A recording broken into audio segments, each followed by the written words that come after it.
Okay, welcome everybody to this first parallel session.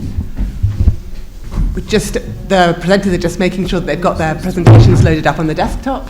So we'll just get started in a minute. There may be some other people on their way down, just sort of taking a breath after that first keynote. Welcome, do come in. Thank you very much for being with us this morning. My name's... Sorry, the thing is that this doesn't work really, so... Does it not? It's not really convenient to go there to change the slides. So if you could maybe, I don't know what to do with it, but...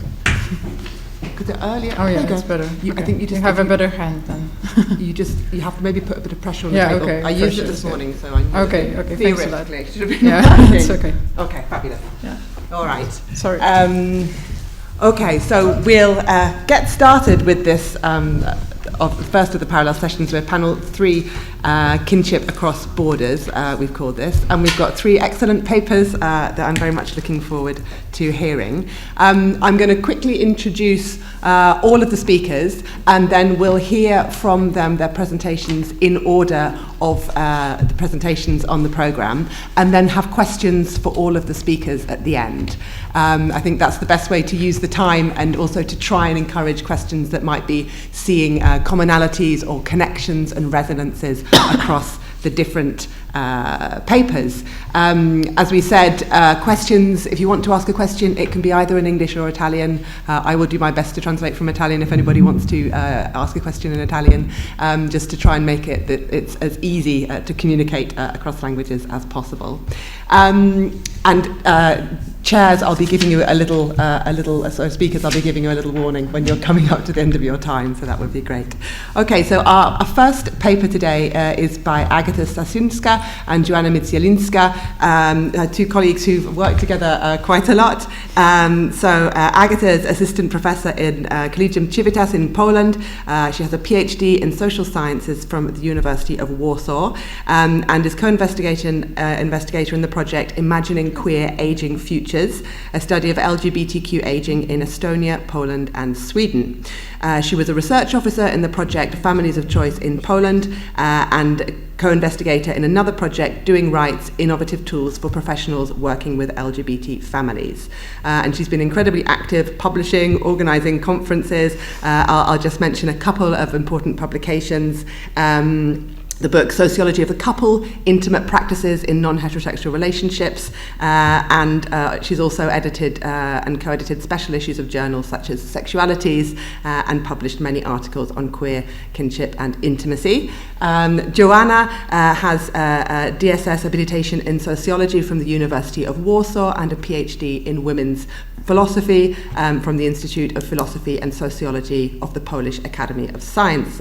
She's also worked in the States. She was a Fulbright scholar at Princeton University under the mentoring of Judith Butler, which must have been a very interesting experience and very inspiring, and also has been visiting scholar at the Centre for Baltic and East European Studies at Södertörn University, and as well at Rutgers University. She's currently an associate professor at the Institute of Sociology, Collegium Civitas. Her interests concentrate on queer theory, queer kinship, the sociology of gender, sexuality and families.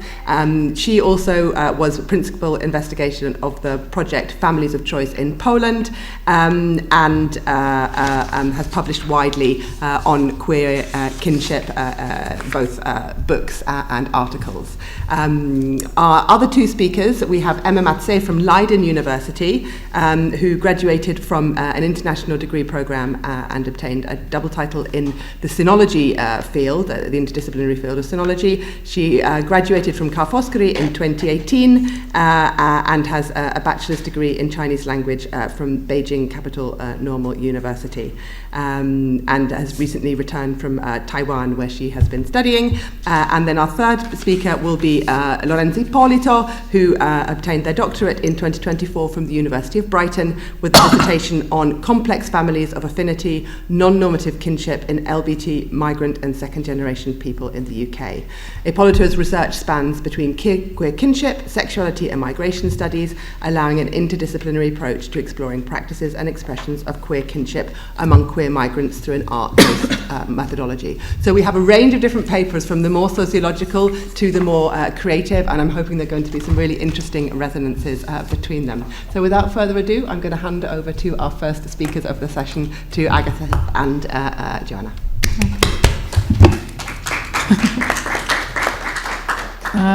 Thank you for the invitation, and it's wonderful to be a part of this conference.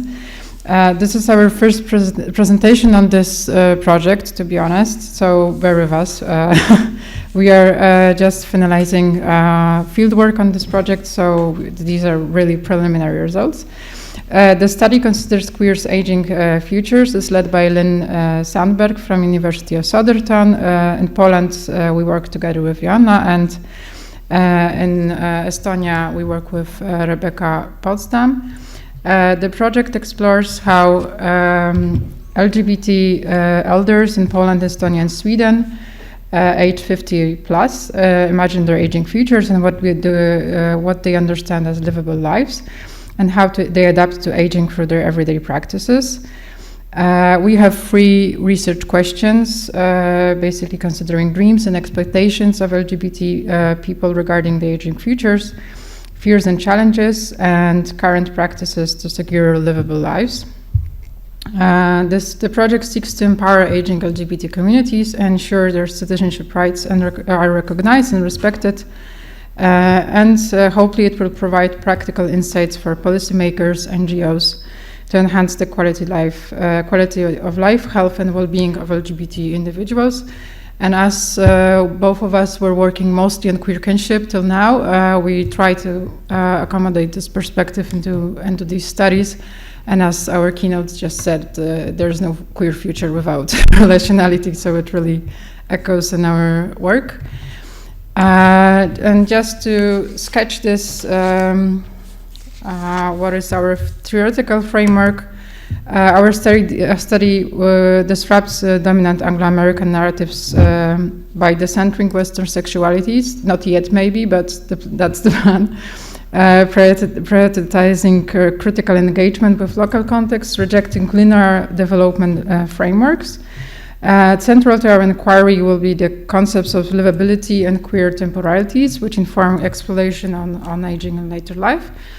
And by challenging traditional notions of successful aging, we aim to foster a more inclusive understanding of well-being, resilience within LGBT communities, bringing insights from queer theory, critical gerontology to advance interdisciplinary dialogue. So the methodology of the project involved conducting 3 focus group artistic workshops, along with 30 in-depth interviews in each country. In Poland, the workshops were structured to accommodate 3 distinct groups, cis women, cis men, and trans and non-binary persons, and we just finished them in February, and now we are finalizing the individual interviews that are after the workshops, and later on we will mostly discuss our methodology, because there are a few differences between the countries. Before coming to the workshops, all participants were asked to bring 2 objects, one which symbolized things they wanted to leave behind in the past, and the second one that they want to bring to the future. Some of them understood it a bit differently, but those are the main tasks they had. At the beginning, we asked them to introduce themselves, to talk about the objects they brought, and afterwards we led a group discussion on topics related to aging experiences and visions of future. During the second part of the workshop, after a lunch break, which was also a very important part for the group, we encouraged them to envision their aging futures and express it creatively, and all of the things you can see on the slides are from this workshop. These are artworks of the participants. And after the workshop, we conducted interviews, which were individual interviews, which were devoted to personal narratives and reflections, including discussions about the work they did, the artwork they did. So as I mentioned, we had 3 groups. The recruitation and challenges of recruiting this group is for another presentation, probably. Cisgender women aged from 50 to 68, mostly from big cities and with higher education. Men from 53 to 88, also from mostly with higher education, but also from rural areas. And trans and non-binary individuals from 48 to 60, primarily from larger cities. And all of the groups were around 10 people. Some participants only took part in the interview part, but all of the workshops were like 6 to 11 people. So now we will talk mostly about our preliminary results. I will start with cis women, and then Rihanna will continue. Cis women, from the beginning, they, while talking about their objects even, they discuss challenges and complexities associated with their relationships with families of origin. Their relationships involve tense dynamics due to the factors differing political beliefs and past conflicts in the families. The stories of objects they wanted to leave behind shed light on sentimental attachments, family history, and ideological tensions shaping individual identities, like a picture of a hallway of a family house by Dagmara, I guess. I think that you cannot see all the slides because the font is different. I'm sorry about it, but I cannot change it now. The one you can see is a picture of a mother's blouse that Barbara took with her, and she talked about it. Okay, sorry about the font, but I didn't see it before. Besides the importance of families of origin, most of them talk about the role of chosen families, particularly the importance of their partners, but also animal companions.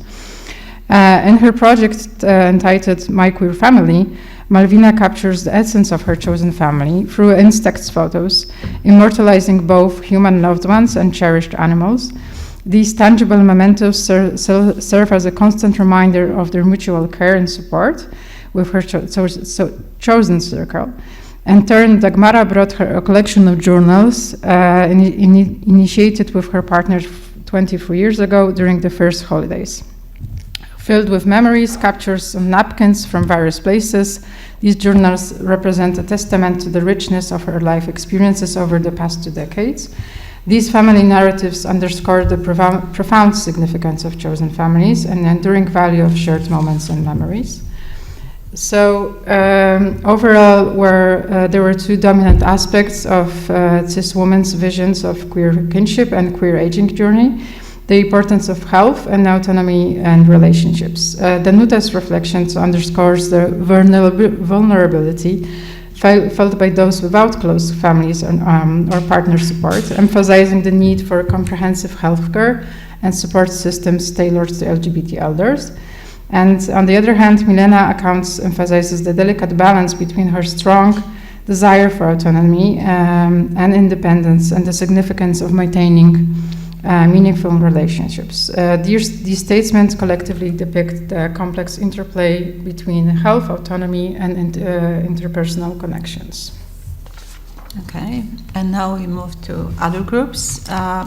For transgender and non-binary individuals, family relationships hold paramount significance. For many, these bonds have been instrumental in their survival, despite pervasive transphobia and significant mental health struggles, including depression, anxiety disorders, social phobia, and suicide attempts that were quite common topics which appeared during workshops. These challenges are evident in the narratives shared during our focus groups. Roman, Bożena, and Julia exemplify the complexities of transgender experiences. Roman emphasizes the pivotal role played by his sons in his journey of self-acceptance and resilience. Bożena underscores the importance of her chosen life partner in overcoming obstacles. Conversely, Julia, who lost her husband, faces rejections from her son, highlighting the crucial role of the chosen family in the lives of transgender individuals, especially in the face of familiar disapproval or misunderstandings. Their stories, underscore the vital role of supportive relationships in the lives of transgender and non-binary individuals, offering solace, acceptance, and strength amidst societal challenges and personal struggles. Trans and non-binary participants also talked extensively about community bonds and supportive networks. Julia underscores the importance of building genuine connections within local communities, stressing the positive impact of personal engagement and openness. She highlights the role of individuals in the fostering understanding and acceptance, emphasizing the need for supportive and inclusive environments. In similar vein, Malin, a non-binary person, shares their experiences with queer groups, advocating for honest and sincere relationships among members. They reflect on the sense of belonging and support found in these communities, drawing parallels to their mothers' experiences of close-knit neighbors after the war. Romance narrative adds to this discourse, illustrating the transformative influence on LGBTQ+ support networks. Inspired by public figures like Anna Grodzka, who was the first transgender member of Polish Parliament, he emphasizes the significance of representation and visibility in promoting acceptance and understanding. Roman's story underscores the importance of supportive communities in shaping individual journeys and fostering a sense of belonging and acceptance. And now, cis man. In men's narratives, thickness of relations with parents appeared in a different form, maybe because they were much older. That was the oldest age group we had. They recall their childhood, revealing nostalgia for the past. Cornell reflects on the transformative experience of his teenage years in India, symbolized by an ivory elephant figure his father brought him, encapsulating the sense of discovery and adventure of youth. January lost his parents as a child. His deepest desire to carry a photo of his mother into the afterlife underscores the enduring bonds of family and the profound impact of longing for parental love. They emphasize the importance of childhood memories and familiar connection in shaping personal identity and fostering emotional fulfillment. Men express their fears of aging in solitude, although they appreciate the fact that living alone has its pros. Rafał regrets not having children and agrees with societal wisdom that offspring provide companionship and support.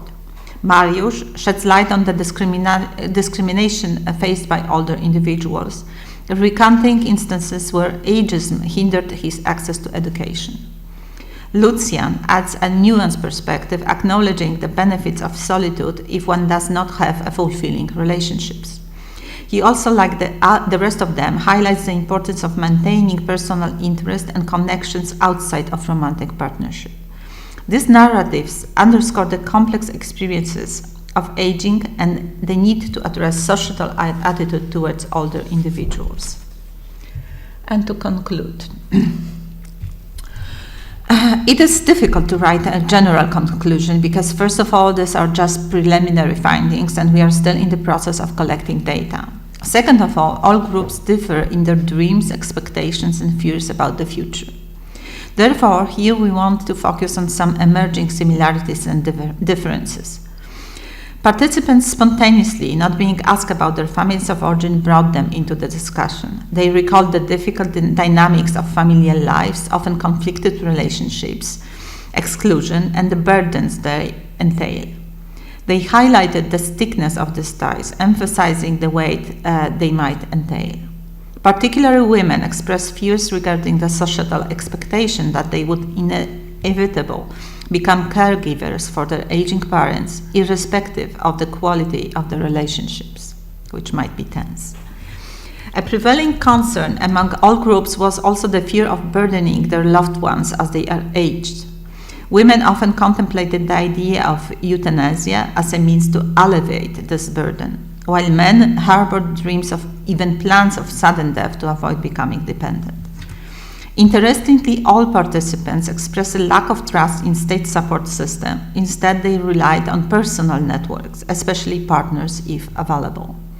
The importance of chosen families emerged as a vital support system offering solace and understandings beyond traditional familiar structures.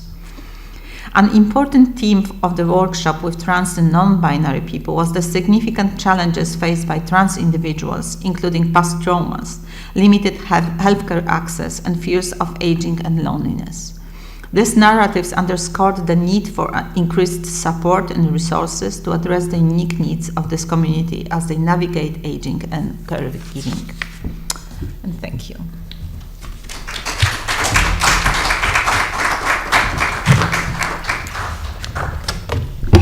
Thank you so much, and for sticking wonderfully to time. It's a little bit of a shame that we couldn't see all the text on your slides, but the messages came across loud and clear. Sorry. So I think we could see some very important things that you wanted to share. I don't have pressure anymore. So thank you, thank you. Now we'll be moving on to different forms or a slightly different focus in terms of family relationship. Emma Matse is going to talk to us about negotiating tradition and modernity, the importance of grandparents in Chinese queer families.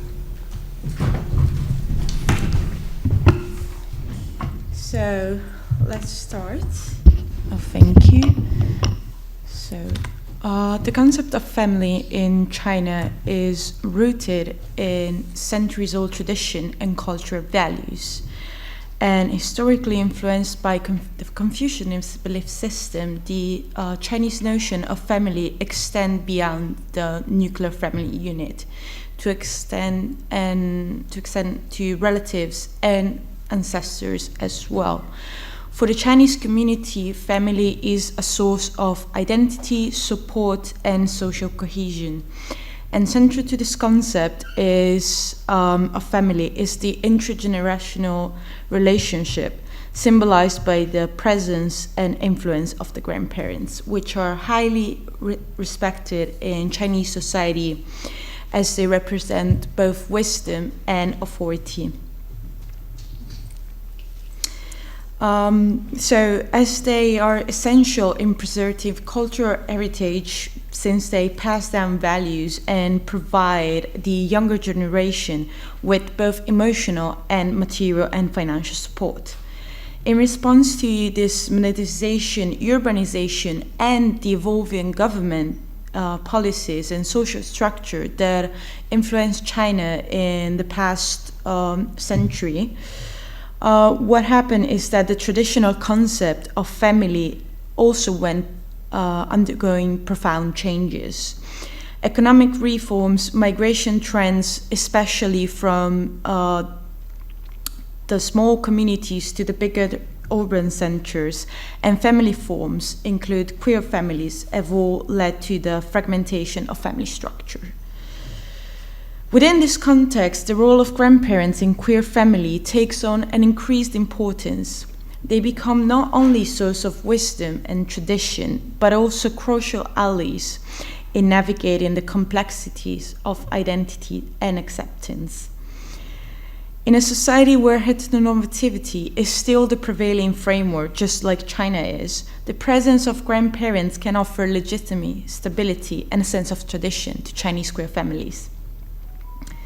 In this panel, I will explore how the complex role that grandparents play in Chinese queer families and analyzing how they serve as a bridge between tradition and modernity, and how the support can foster resilience and cohesion. By investigating what I believe is an often overlooked aspect of family dynamics, I aim to deepen our understanding of the intricate interaction between culture, identity, and family in a broader Chinese cultural society. To fully understand just how crucial the grandparent figure in Chinese queer family is, it is firstly imperative for us to explore and analyze the historical and cultural context in which this intergenerational relationship operates. It is characterized by a complex web of familial ties and hierarchical structure. in which Chinese kinship norms play an extremely central role in shaping social interaction, identity formation, and the organization of family life.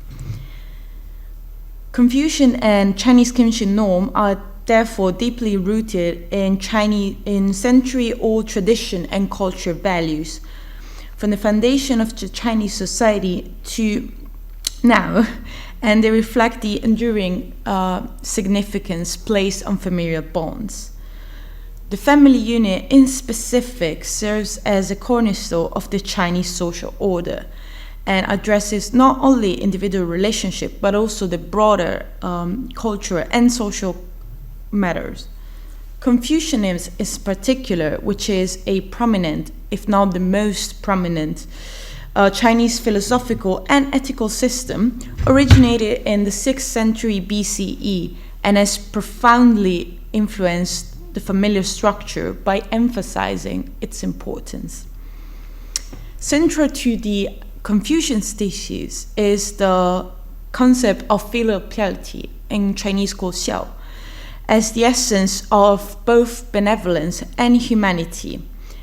This emphasis encompasses acts of physical care, love, service, respect towards parents and elders, and of course, in this case, encompasses to ancestors as well. Filial piety underscores the reverence that children have towards their parents, and in this Confucian-influenced framework, the grandparent figure in particular assumes a position, as we said, of authority, wisdom, and most importantly, cultural transmission. Grandparents often play a major caregiving role, as the role in childcare is, in fact, according to these Confucian teaching and influence, one of the key features of the so-called Confucius welfare state, which is when the family assumes the co-responsibility for the growth of the next generation instead of either the state or the market. Despite the new governmental policies and economic reforms that happened in the past centuries, such as the Maoist Cultural Revolution and China economic modernization that happened in 1978 with Deng Xiaoping, iconoclastic movements and modernization efforts such as the political and intellectual campaign that, as we said, led by Mao Zedong in 1973, which is known as the Criticize Confucius campaign, traditional values and family structures in China have persisted, especially regarding the idea of an extended family and the extended family responsibility, of course, and within this context, the intergenerational role of grandparents within the familiar framework. So, the enduring significance of familial ties and generational connections is evident in Chinese contemporary society, where a substantial percentage of children are entirely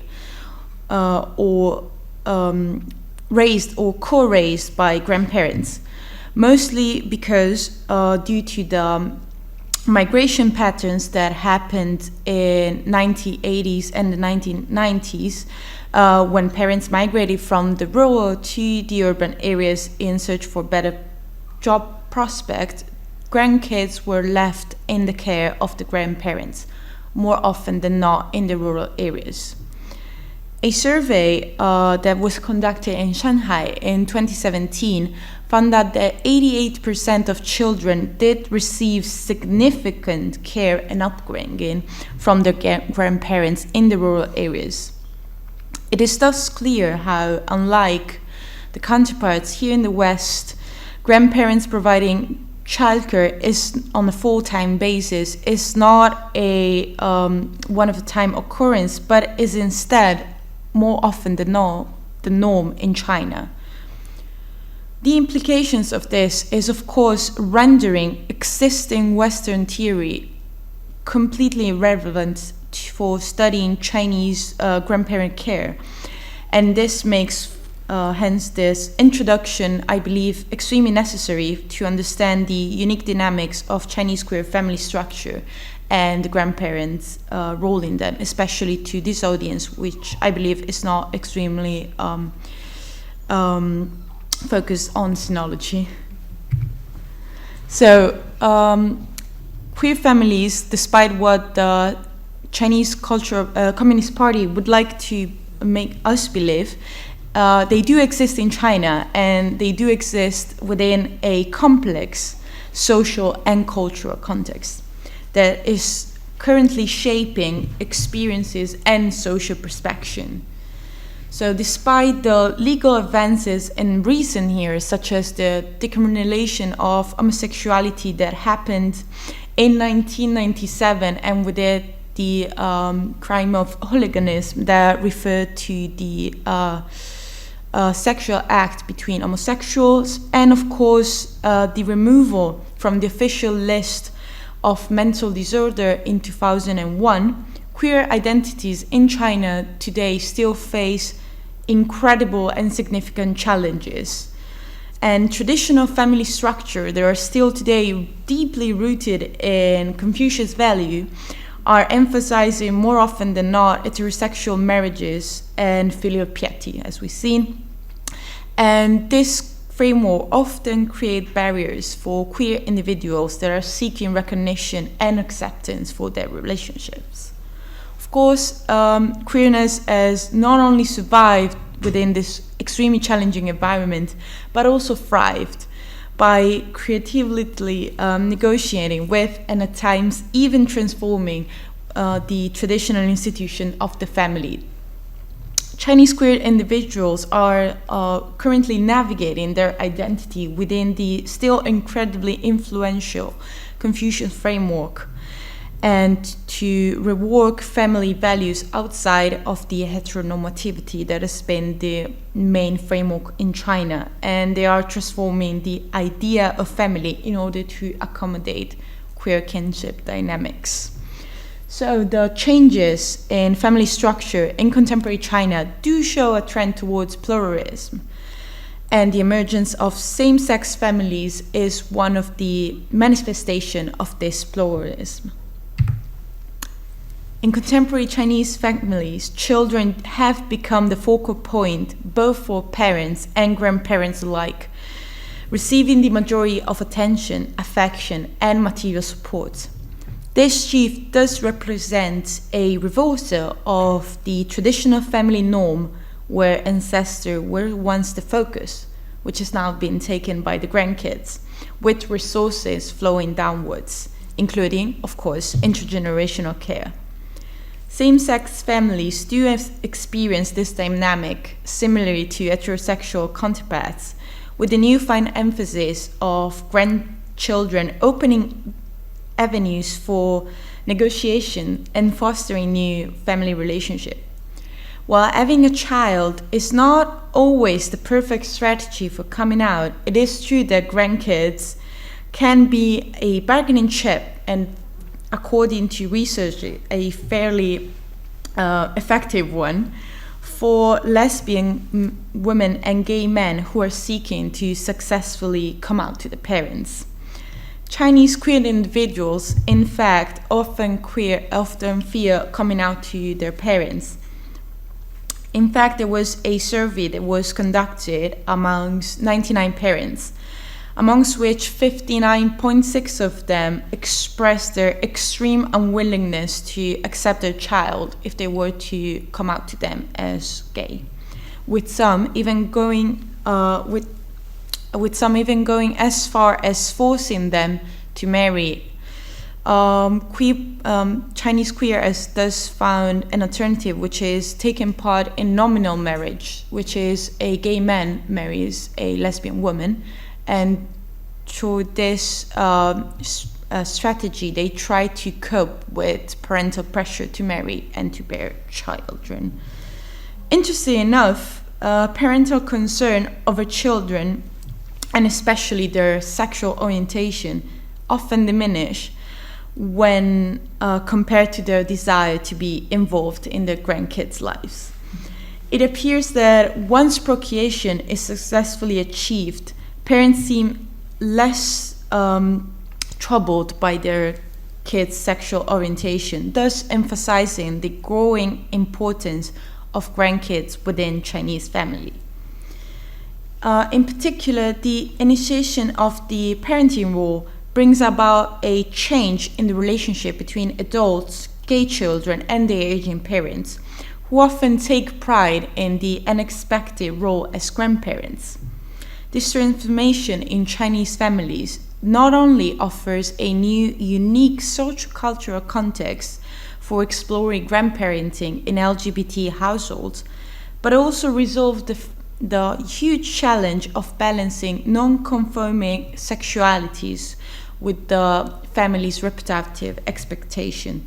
And research shows that having a child does improve the relationship with one's native family. Grandparents in Chinese LGBT communities do play an extremely supportive roles, even during assisted reproduction process, with some even assisting the funding treatments and contributing to the growing gay baby boom, which is gay baby boom, in China within the community, together, of course, with the increasingly availability of assisted reproduction service for the middle class, as well in shift in state policies. The acceptance of same-sex orientation, particularly after fulfilling the childbearing expectation, is viewed as a victory for family interests rather than purely individual rights, thus emphasizing the collectivism of Chinese contemporary society. The active involvement of the grandparents in caring for their grandkids, in particular, plays a significant role in integrating these children into their surroundings and increase society's awareness as well as acceptance. The percentage of grandparenting in LGBTQ families is 65.1%. And if we compare them to a national survey that was taken in China, we see that Chinese families with children below the age of 2 have had significant support from their grandparents in the range from the 60 to 70%. So it's, I believe, an extremely significant comparison. However, of course, grandparent involvement in Chinese queer family does depend on various factors. For example, we have generational attitudes, cultural values, personal beliefs, and most importantly, blood ties. According to available research, biological connection between LGBTQ plus parent families and grandparents hold greater significance than the sexual orientation of the adult children. Blood ties do play a vital role in the grandparents' attitudes and interaction with LGBTQ families. It is crucial for grandparents to have a biological relationship with their grandkids, and it is not uncommon, unfortunately, to find either unsupportive or ambivalent views towards grandchildren, social parents, and not the biological parents. Some grandparents are resistant to accepting family structure that deviate from the traditional legal and social form, in the sense that they are not blood relatives with them. And this resistance, of course, can result in the refusal to acknowledge this grandkid, and in extreme cases, this could also escalate to the points where grandparents attempt to take legal custody of the kid. Nevertheless, grandparents in Chinese queer families do seem to actively embrace and support the non-biological grandchildren in other cases. And this demonstrates the fact that blood ties are not the sole determinant of their involvement. The acceptance of grandparents of queer grandkids often stems from open-mindedness, progressive attitudes, and of course a deeper understanding of the changing dynamics in the family structure in contemporary today China.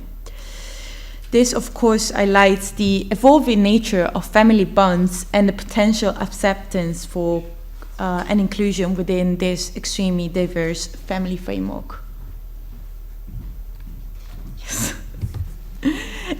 In conclusion, the role of grandparents in Chinese queer family is extremely significant, despite historical tension between queer individuals and their biological families.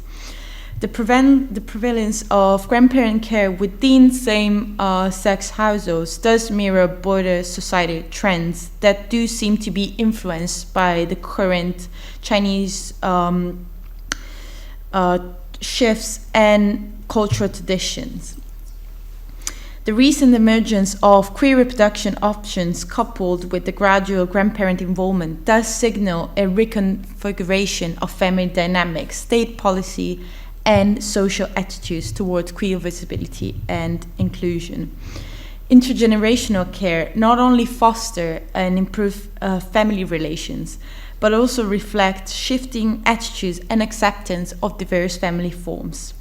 Ultimately, the involvement of grandparents in Chinese queer family does represent a dynamic interplay between tradition, modernity, and evolving notion of family in contemporary queer society. Of course, we had some challenge and limitation, and while we do have explored this role, it is important to acknowledge that this theme is still relatively new, and there is still much that remains unknown. Unfortunately, due to my impossibility in conducting field research myself, much of the direct data does come from other studies from other scholars, such as one conducted by Wei Wei and Jia Yu in their paper Say Yes to the Grandkids, Grandparenting in Chinese Lesbian and Gay Parent Families. Another challenge was, of course, the fact that we did need to come up with a comprehensive understanding of the Chinese society in order to analyze and successfully understand how grandparents do seem to influence Chinese LGBTQ families. I would like to thank you all for your attention and for listening to my first academic conference. I was extremely nervous, if you can't tell.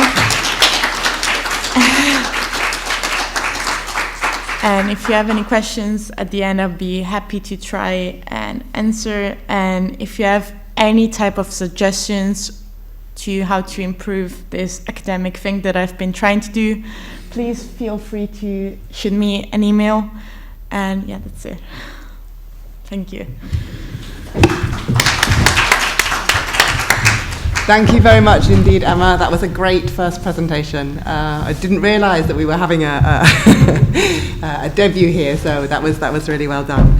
So now we'll move on to our third speaker of the session, Lorenzo Ippolito from the University of Brighton, who leave Lorenzo a moment to get the slides up, who will be speaking to us about different forms of family affinities, reimagining queer kinship beyond Anglo-American constructs. Okay.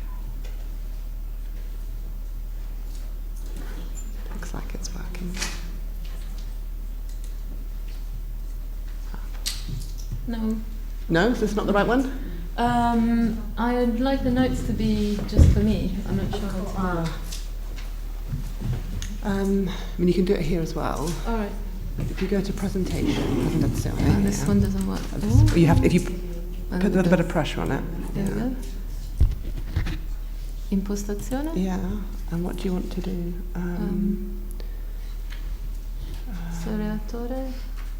That means the full screen. That means just the window. I can't see anything here which is specifically about the notes, though. Okay. Senza commento audio, senza disattiva accelerazione. No, I can't see anything else specifically about the notes. If we go to Visualizza, that's view.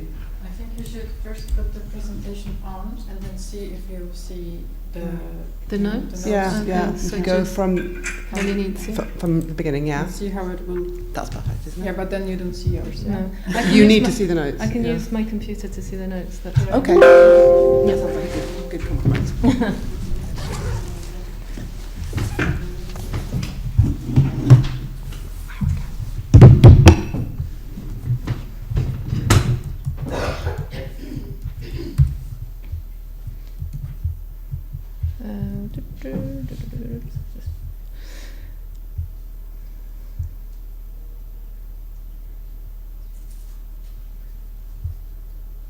Presentation.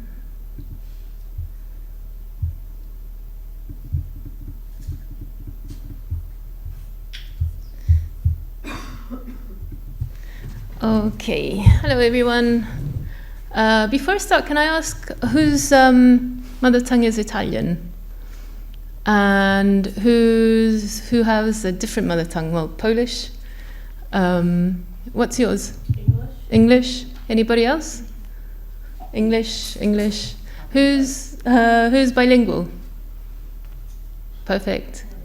Okay, great. Just know your audiences before you start. I guess it was nice to get to know you a bit better. So, hello, I'm Lorenzo Ippolito. I come from the University of Brighton in the UK, and I'm very glad to be here to present part of my PhD research for the first time in person as well. So, solidarity with you. For this project, I work with LBT migrants and second-generation people to explore collaboratively what kinship means for them. So just a brief intro. Sorry, I have to do it twice. Yes, just a brief introduction. I'm going to briefly introduce the project, run through my arts-based collaborative methodology, and present a summary of the findings of the themes of affinity and care, if we have the time, and then a brief conclusion. I realize that I might have been over-ambitious with the information I've put on these slides. Anyway, so this presentation is taken from chapter 6 of my PhD project called Complex Families of Affinity, Non-Normative Kinship in LBT Migrants and Second-Generation People in the UK. In chapter 6, Complicating and Decolonizing the Given Chosen Binary, I explore participants' access to intimate citizenship in the UK through collaboratively collected data. I work with a very small sample group of 7 participants in total from different cultural and ethnic backgrounds: South Asian, West and Southern African, East and Southern European, all parts of a bigger kinship group. In the context of this project, I define intimate citizenship through Rosnell and Stoislava's definition of a way in which participants are able to construct and live selfhood in relation to others and according to personal preference. I use Butler's 2022 definition of kinship as ways of organizing human dependency that support the ongoing life of other persons and a number of interrelated people. This definition opens discussions on kinship beyond the binary understanding of given and chosen kinship, while still containing, but not limiting to, debates on reproduction, marriage, and genealogy. I argue that the given-chosen binary constructed within the study of queer kinship foregrounds Anglo-American conceptualizations of queer kinship based on the nuclear family, limiting other understandings while running the risk of idealizing chosen families. To analyze the possibilities and limitations available to the participants, I explore in the subsequent subsections the themes of infinity and care that were extracted through the thematic analysis to define and negotiate understandings of non-normative kinship. I have questions the workings of kinship to explore how kinship idealism works in relation to queer kinship, through juxtaposing the themes with examples of participants' words. This presentation explores how social structure of kinship informs, develops, and contains the participants' kinship potentialities through their access to or exclusion from intimate citizenship. Okay, so 1 and 1.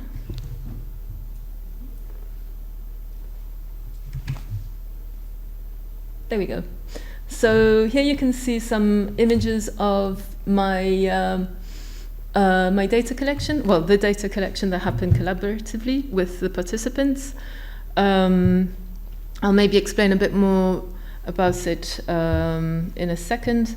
But I developed my data collecting methods guided by my arts-based queer and decolonial methodology based on an open-ended research design.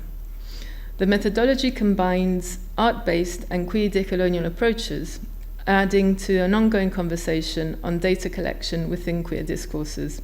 By troubling the distinction between researcher and researched, I consider myself an insider to the group I collaborate with, the field in writing up, and by working collaboratively with culturally diverse queer participants to support their reflections on queer kinship. I challenge frameworks of power through disciplinary tools, the arts-based embodied methods, and the topic of investigation, queer kinship outside of heteronormativity. I use 4 methods to collect data, all collaborative. First method is a kinship mapping exercise. These methods were deployed in a year-long process. The first 3 were a month apart, and the last one was a year later. So the first one is kinship mapping, which is a day-long workshop where we map kin through creative processes and using a mapping technique. The second is making a queer family album. So conversations about how this queer family album would be constructed and what would go in it. And then a final method, which was reenacting family photographs in a group, collaboratively in a group. The fourth method were individual interviews a year later to gather individual understandings of kinship. These methods were developed in an open process responding to the participants' interests and requests. The quality of the data was produced through an embodied and arts-based method during the course of a year, as I said. It presents an intimate quality based on the time spent with the participants to create trust and intimacy, as well as the time spent on my own self-reflective process while collaborating with the participants, with whom I share the status of a queer migrant and a second-generation person.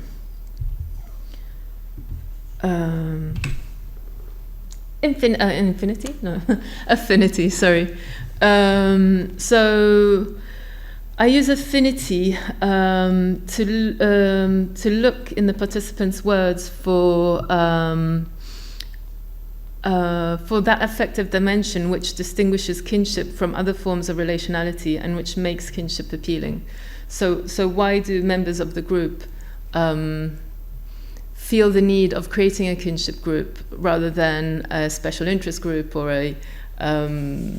another type of interest group? So I won't have the time to read through all of them, but I think these are very special words for me, and they're very full of meaning. So if you can take the time while I'm talking to read them, that would be great. Or I can answer any questions later, obviously. For Sam, who is the eldest member in the group, the members of the group are bound together by an ethereal force, according to Mason. According to Mason, an ethereal force is something that is not expressible in words, but which unites and holds them together, the group. It also exceeds given and chosen families, So Sam reckons that this force that holds them together also exceeds given and chosen families and describes a type of kinship based on a queer feminist radical organizing and incorporates notions of extended families and the alliances that can be found in a larger notion of family. Sam's position, on the contrary to Sam's position, Charlie does not focus. Charlie is of mixed African heritage, so has a different notion of kinship, which doesn't focus on the group as a place of kinship. Given here is not conflated with biological family either. Rather, there is a kind of social suffusion through which the roles of friends, family, and biological kin blur, according to Powell and Spencer's notion of social suffusion in personal communities. Noah equates the experience of kinship to a sensory experience in which the experience precedes an intellectual reckoning. This suggests that kinship is associated with affective forces through which Noah recognizes kinship as such before she can verbalize what it is. Western kinship has been theorized as a connection between bodies, containing an interphysical type of affinity, which is sensory, still according to Mason, or Mason. Noah views kinship as a desire or need which is shaped by one's circumstances and develops a sensory connection through which kinship is recognized. Sam, Charlie, and Noah present different understandings of kinship according to their experience of migration, social positionings, and race, which reflects sensory, social suffusion, and fixed dimensions of kinship. Alex adds a further dimension of affinity by bringing the example of surrogate mothers, which she defines as affinities from different geolocations. Mietzialinska and Stalinska, thank you very much, suggestions go beyond Western-framed dichotomies of difference to investigate what Alex calls places of different affinities. This suggests that there is no one central place of kinship affinity, as in the Anglo-American nuclear model.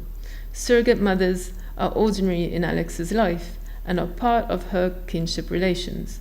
These practices have in turn shaped Alex's understanding of kinship as a second-generation person in the UK through a process of detraditionalization, according to Cruz and Manalasan, 2002. Let's move on to care. Yes.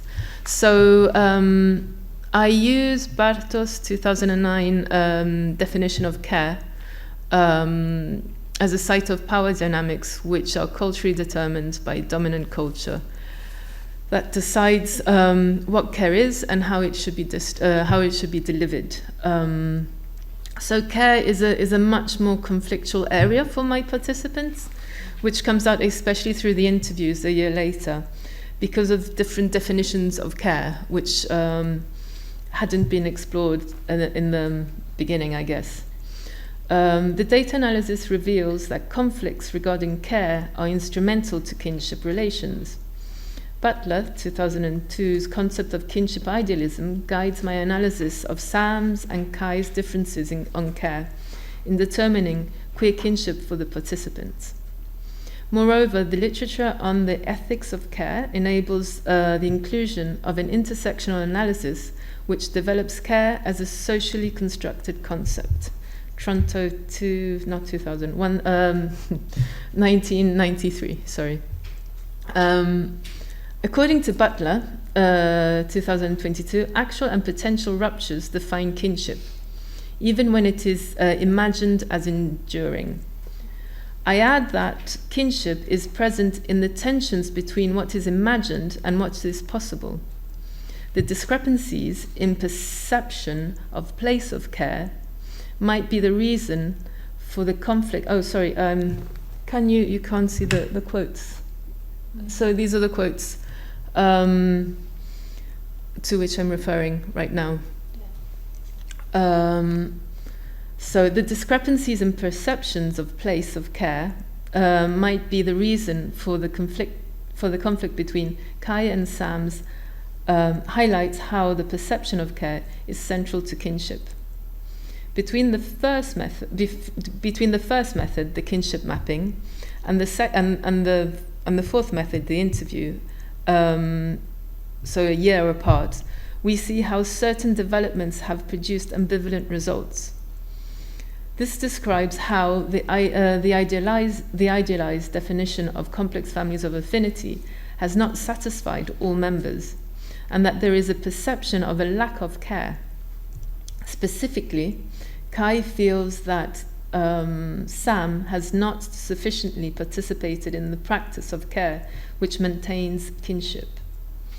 This might be due to different understandings of kinship obligations and duties. These differences might originate in different geolocations, the roles individuals had in their families of origin, and the care or lack of it received in their given families. Bradway and Freeman, 2022, define kincoherence as a phenomenon that fuses mutually constituting and complicating forces, desires, practices, relations, institutions, and forms. This is reflected in Kai's words when there is both a pull towards kinship and a push away from it. Kai describes how Sam held sway in the group and seemed to show resentment towards her. It is my reflection that Sam's status as an elder creates expectations that she did not fulfill. The unresolved tensions of these projections of an older woman's motherly role seems to emphasize the demarcation of the ideal of complex families of affinity, and its limitations in the impossibility to provide care for all. Furthermore, the tensions suggest a degree of dependency on the group for care, which they cannot access from other relational social services, or more widely, the welfare state, and which they expect from the group. Setting restrictions on which sets restrictions on what the group can provide. So,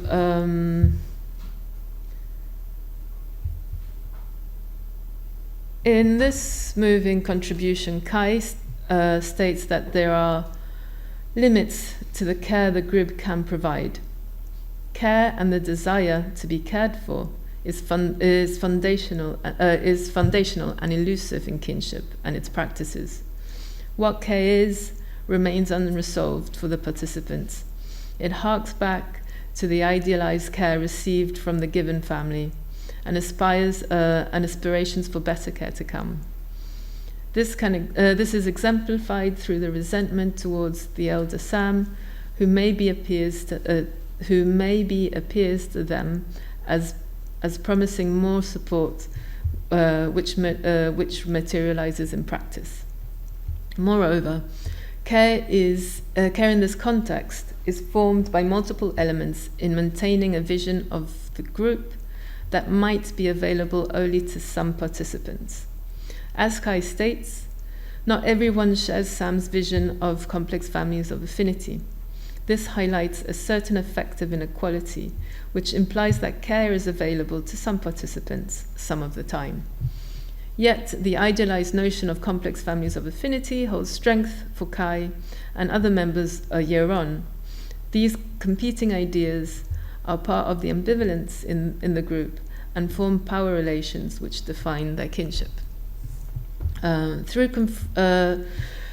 confronting with each other, the group negotiates its terms of reference originating in different geolocations, demonstrating how it thinks through the members' desires for non-normative existences in a precarious environment.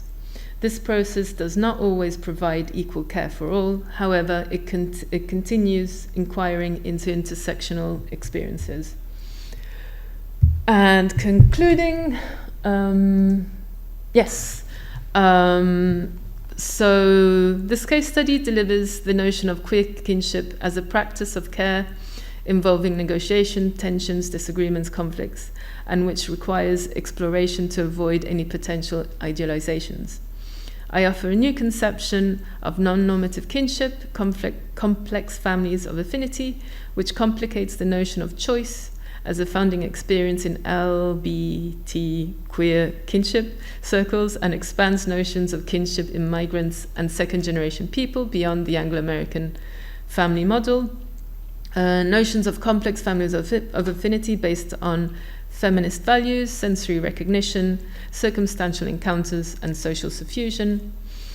Alex offers a decolonial perspective on queer kinship beyond the Anglo-American one, questioning the boundaries between given and chosen networks by establishing kinship structures from elsewhere. Using Butler's notion of kinship idealism, I consider care and the desire to be cared for as foundational to kinship, as well as elusive in its practices. However, there is a continual negotiation and dialogue developed through conversations around care and its practices.